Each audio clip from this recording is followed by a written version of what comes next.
Hi everybody, and welcome to this tutorial where I want to draw an ear with you. And now and then it's simply very nice to stand still with something complex as the ear itself. Now what I first want to determine is the angle in which the ear is placed. And I've chosen, it's a piece of clay or something on which the ear is built upon, so that the ear will not be floating in the air.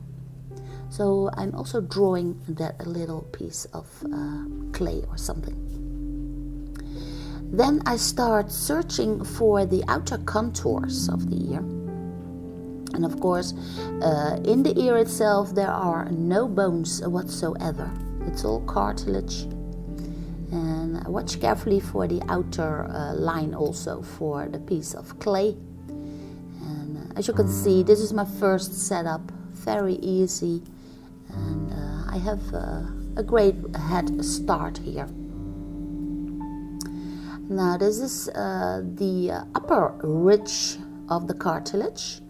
So I carefully follow that. And for the inside there is of course the areola. It's the big, bulky piece of cartilage. And then I go downwards towards that ditch here. And that is where the water can access the ear when you're swimming or something. So I draw that in also, of course. It's kind of the shape of a question mark, a little bit. Something like that. And I simply start following the first, most distinct lines that I see. Now this is the areola. And this is coming from the side of the head too. And that is a great mechanism for catching the sounds that surround us. And on my Patreon page I have a 1 hour and 50-minute complete tutorial about the ear, also how it's positioned on the head and what happens once the head is tilted or angling away from us. So if you want to check that out, you're very welcome to join me on Patreon. Now here is the inner ear, and there's a lot of shadow there. So here I'm placing my first and major dark shadows.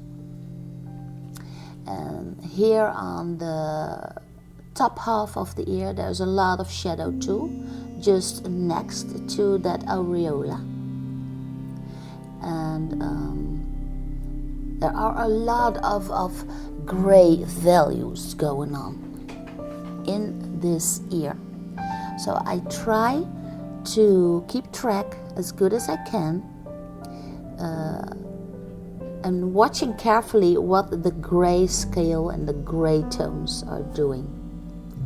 And I need those to draw an as convincing possible ear as possible.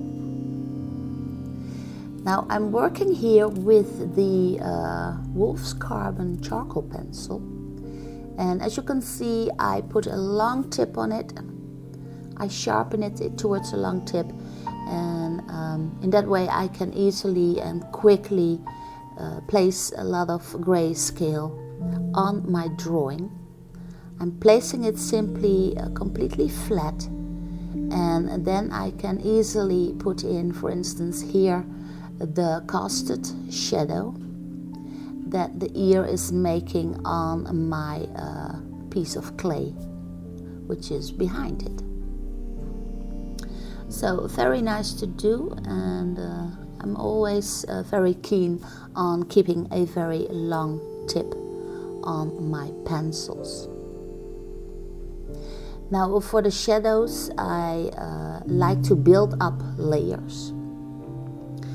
So I do not go in there completely dark at the first stage. I simply build up the grayscales as good as I can.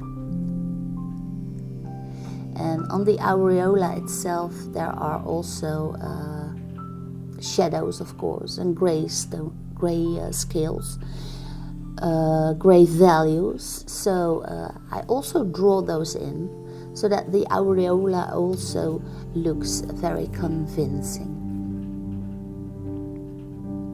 Here I'm putting in a third layer for the deepest shadow, which is surrounded in around the aureola, and also the deepest shadows for the ear entrance, and just behind that tiny piece of earlobe, which is on the attachment where the ear is attached to our face.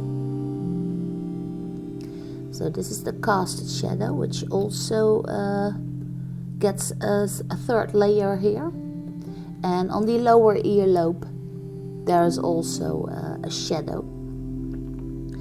You can see it right here. So this in this way I'm trying to make an as convincing as possible effect, and by placing that casted shadow also the ear tends to come forward and stand off the piece of clay.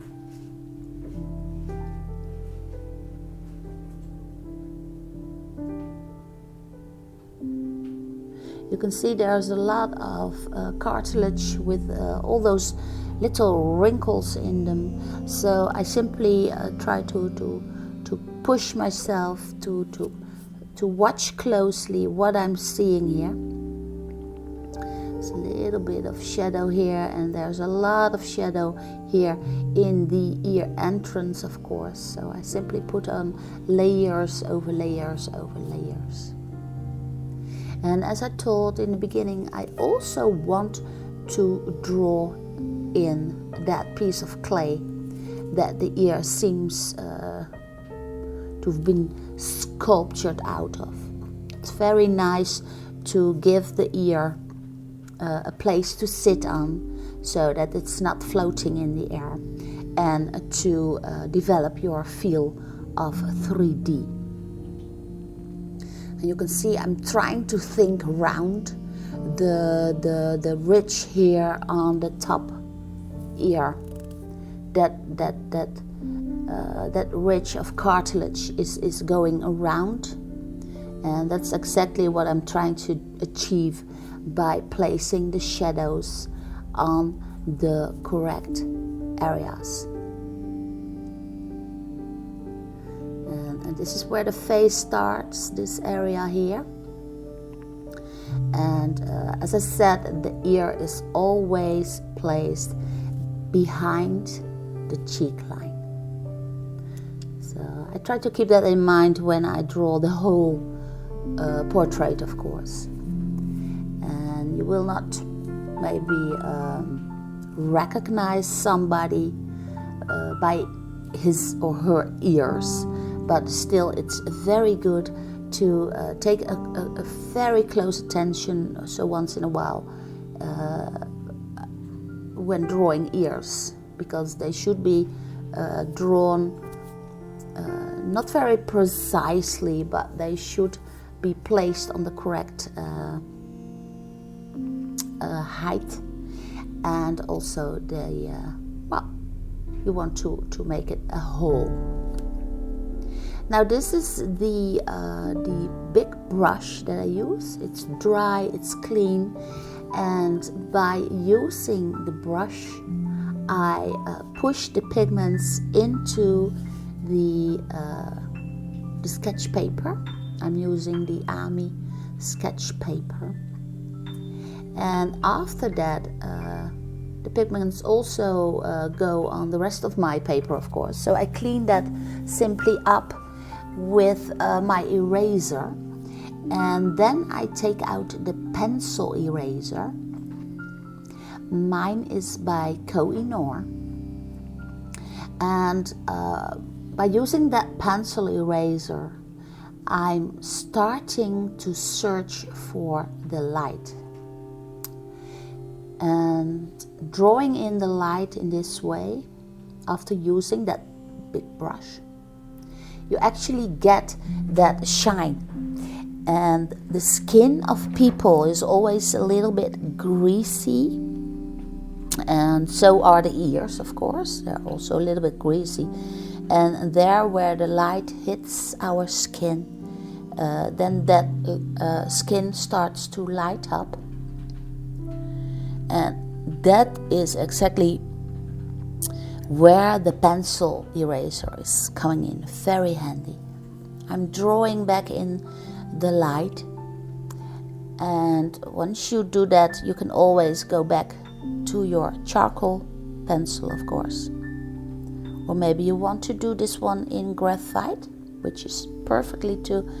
Then you simply go back in there with your pencil and then search for the darker areas. Bring them back after using the big brush. So here is my study, and of course I hope you will give that a go. And if you like this video, you can please give it a big thumbs up. And should you be interested, then you can find me on Patreon with the full and pure time tutorial. And well, whatever you would like, I hope to see you again in one of my other videos, of course. Take care and thank you for watching.